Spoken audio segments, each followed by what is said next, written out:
اس video میں ہم لوگ جانیں گے کہ انار کے فائدے، انار کس لیے استعمال کیا جاتا ہے، اس کے اندر کتنی کیلوریز پائی جاتی ہیں، اس کو استعمال کرنے کا صحیح وقت کون سا ہے، اور اس کے بارے میں نبی کریم صلی اللہ علیہ وآلہ وسلم کی حدیث بھی۔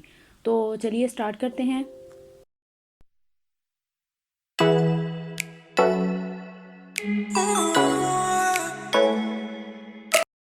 بسم اللہ الرحمن الرحیم۔ السلام علیکم ویورز، امید کرتی ہوں آپ لوگ سب خیریت سے ہوں گے۔ آج ہم لوگ انار کے بارے میں بات کریں گے، جس کو عرف عام میں پومیگرینٹ بھی کہا جاتا ہے، جس کو آج کل بچہ بچہ جانتا ہے۔ انار نہیں جانتا وہ الگ بات ہے، لیکن پومیگرینٹ کو ہر کوئی جانتا ہے۔ سب سے پہلے نبی کریم صلی اللہ علیہ وسلم کی ایک حدیث سے آغاز کرتے ہیں کہ نبی کریم صلی اللہ علیہ وآلہ وسلم نے فرمایا کہ انار میں کوئی بھی ایسا انار نہیں یہاں پہ، یعنی کہ جو زمین پہ پایا جاتا ہے، کہ جس میں جنت کے اناروں کا کوئی دانہ شامل نہ ہو۔ یعنی آپ جب بھی انار شروع کرتے ہیں، کھانا سٹارٹ کرتے ہیں، تو کوشش کیا کریں کہ وہ پورے کا پورا انار خود اپنے پیٹ میں ڈالا کریں، بجائے اس کے کہ دوسروں کو دے دیں۔ اور اس کے علاوہ نبی کریم صلی اللہ علیہ وسلم اسے بہت شوق سے تناول فرماتے تھے اور کہتے، مجھے یہ خوشخبری میسر ہے کہ زمین پر ایسا کوئی انار نہیں ہوتا کہ جس کے دانوں میں جنت کے اناروں کے دانوں کی پیوند نہ لگی ہو۔ اسی طرح ابو ظہبی رحمۃ اللہ علیہ نے یہ روایت سند کے بغیر روایت کی ہے کہ جب بھی کبھی کسی نے انار کھایا تو اس کا دل اس کی طرف مائل ہو گیا اور شیطان اس سے بھاگ گیا۔ تو دیکھیں کہ اللہ تعالیٰ نے ہمارے لیے کتنے زیادہ فروٹ، کتنی زیادہ نعمتیں ہمارے لیے نازل فرمائی ہیں۔ تو چلیے ہم لوگ بات کرتے ہیں اس کے بارے میں۔ ایک اور مقولہ مشہور ہے کہ ایک انار 100 بیمار، یعنی ایک انار، ویسے بھی انار کو دیکھ کے تو دل جو ہے وہ بہت خوش ہونے لگ جاتا ہے، کیونکہ ایک انار بہت تازہ تازہ پیارا پیارا اور بہت حسین نظر آ رہے ہوتے ہیں۔ مجھے تو فروٹس دیکھ کے ویسے بھی بہت اچھا لگتا ہے۔ اس کے علاوہ جب ہم لوگ انار یوز کرتے ہیں تو ہمیں یہ دیکھنا چاہیے کہ جو زیادہ میٹھے انار ہوتے ہیں ان کا فائدہ زیادہ ہوتا ہے، جب تھوڑے سے کھٹے ترش ہوتے ہیں ان کا فائدہ تھوڑا کم ہوتا ہے، کیونکہ جن کو اسٹمک کا پرابلم ہے ان کو کھٹے انار استعمال نہیں کرنے چاہیے۔ تو اب ہم لوگ بات کرتے ہیں اناروں کے فائدوں کے بارے میں۔ اس میں جو میٹھا انار ہے معدے میں اس میں موجود اشیاء کے لیے بہت مفید ہے، یعنی 3 چیزوں کے لیے، یہ حلق کی سوزش، سینہ کی سوزش اور پھیپھڑوں کے سوزش کے لیے بہت فائدہ مند ہے۔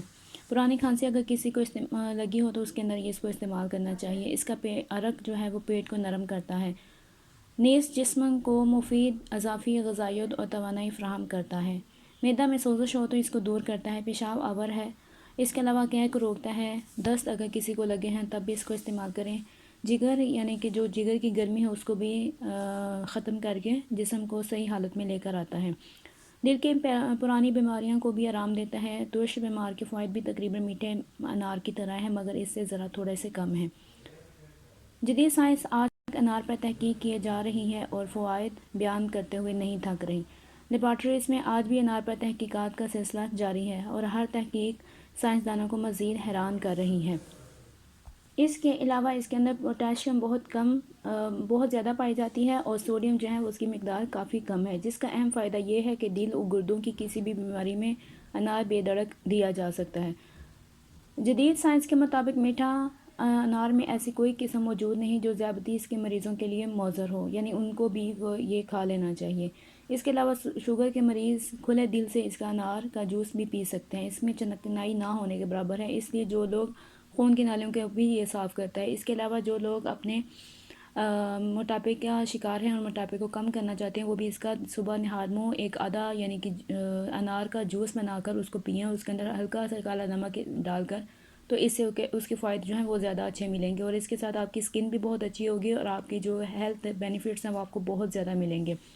اس کے علاوہ اگر آپ ایک پورا انار خوش ذائقہ بہت بڑا ماشاءاللہ جو آپ کو بہت اچھا لگ رہا ہو، وہ اگر آپ استعمال کرتے ہیں تو آپ کو تقریباً 240 کیلوریز ملتی ہیں۔ یعنی آپ اگر ایک لنچ یا ڈنر یا کچھ ایسا کھا رہے ہیں، یعنی کہ ایک کھانا اگر اسکپ کر سکتے ہیں اور اس کی جگہ پہ انار کھا لیں، تو ایک تو آپ کو فائدہ بھی بہت ملے گا اور آپ کی صحت بھی اچھی ہوگی، اور آپ کو فروٹ کے جتنے بھی نیوٹرینٹس ہیں وہ بھی آپ کے اندر اچھی طرح سے ایبزارب ہو جائیں گے۔ تو امید ہے کہ میرے آج کے فوائد آپ کو اچھے لگے ہوں گے، اور زیادہ سے زیادہ انار کھائیں گے، کیونکہ نومبر کا مہینہ سٹارٹ ہو چکا ہے اور اکتوبر سے انار شروع ہوئے ہیں۔ تازہ تازہ انار کھائیے، خود بھی کھائیے، دوسروں کو بھی کھلائیے۔ دعاؤں میں یاد رکھیے گا۔ اور ملتے ہیں نیکسٹ ویڈیو تک، تب تک کے لیے اللہ حافظ۔